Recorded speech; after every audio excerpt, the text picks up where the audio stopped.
So hello riders, welcome to our channel. আজকে আমরা তোমাদের জন্য একটা নতুন ভিডিও নিয়ে চলে এসেছি। তো আজকে আমরা দেখাবো royal Enfield classic mat fresh black. তার সঙ্গে আজ পর্যন্ত এতদিন যেগুলো দেখেছ লাল স্ট্রাইপ থেকে, কিন্তু এটা প্রথম রয়্যাল এনফিল্ডের ম্যাট ব্ল্যাক গাড়ি যেটা ইয়েলো স্ট্রাইপ আছে। এর হ্যান্ডেলটাও কিন্তু কম্প্যাক্ট, আর পাঁচটা ক্লাসিকের মতো নর্মাল ক্লাসিক না, এটা একদম নতুন মডেল যেটা শোরুম থেকে বেরিয়ে এসছে। আর মডেল শোরুম থেকে নতুন গাড়ি না, মডেলটাও নতুনভাবে এসেছে। E20 ইথানল ব্লেন্ড কম্পিটিশনের নতুন বাইক। এখানে তোমার E20 পেট্রোল ইউজ করতে পারবা, ট্যাঙ্কেই ব্যাজিং আছে E20 ব্যাজিং। এখানে রয়্যাল এনফিল্ড মিটারে চেঞ্জ করেছে কিছু, এখানে সময় দেখাবে, আর এটাতে ফিউল গেজ, কত মিটার চলেছে, ওডোমিটার, বিভিন্ন জিনিস যেগুলো ইনফরমেশন থাকে। আর এটা হচ্ছে আমাদের RPM show meter, speed. Royal এনফিল্ডের লাল স্ট্রাইপ কালারটা ব্যান্ড করে দিয়েছে ম্যাট ফ্রেশে ব্ল্যাকের সঙ্গে, তো তার জন্য নতুন হয়তো এটা অ্যাড করেছে। এখানে প্রত্যেকটা জায়গাতে ইঞ্জিন এখানে ইয়েলো, এটা কিন্তু নর্মাল কালার না, এটা রবারের উপরে, তার উপরে কালার প্রিন্ট করা আছে। এগুলো প্রত্যেকটা জায়গাতে কিন্তু রবার দেওয়া আছে, এগুলো হাত দিয়ে এলে বোঝা যাবে। আর এখানে ট্যাঙ্ক প্যাড লাগানো আছে গাড়িতে। থিওরিটিক্যালি অনেক হলো, এবার একটু প্র্যাকটিক্যালি রাইড করা যাক, দেখা যাক হ্যান্ডেলটা কতটুকু কম্প্যাক্ট কিংবা সাউন্ডে আর পাঁচটা ক্লাসিক আছে কতটা ডিফারেন্সিয়েট করেছে। রয়্যাল এনফিল্ডের ওয়েট যতটা থাকে অ্যাভারেজ ততটা ওয়েটই আছে, আলাদা কোনো ডিফারেন্সিয়েট করছে না।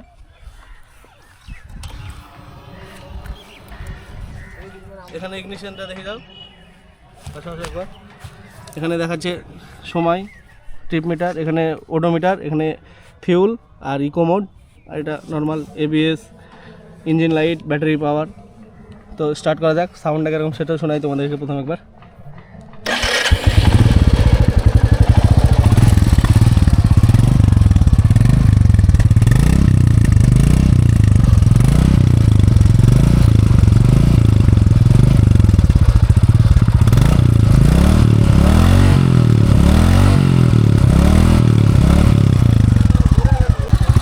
রাইড নেওয়া যাক এবার।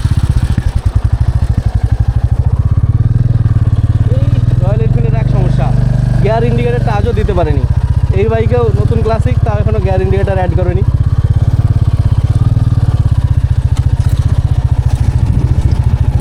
এটা কিন্তু রয়্যাল এনফিল্ডের ক্লাসিকের থেকে অনেকটাই আলাদা। হ্যান্ডেলটা অনেক কম্প্যাক্ট, ট্যাঙ্কটা অনেকটা কাছে, হ্যান্ডেলটা অনেকটা কাছে, চালাতে বেশ ভালো লাগছে, অনেকটা বেশি কনফিডেন্স আসছে।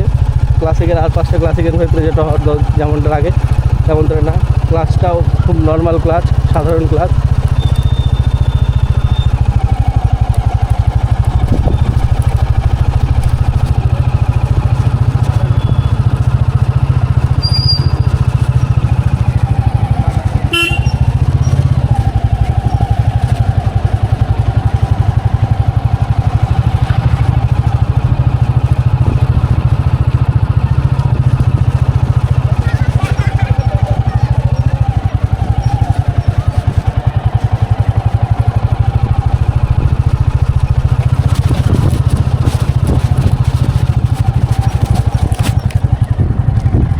অ্যাজ ইউজুয়াল রাইডিং এক্সপিরিয়েন্সে কোনো ডিফারেন্সিয়েট নাই রয়্যাল এনফিল্ড বাইকের ক্ষেত্রে যেমন যা হয়।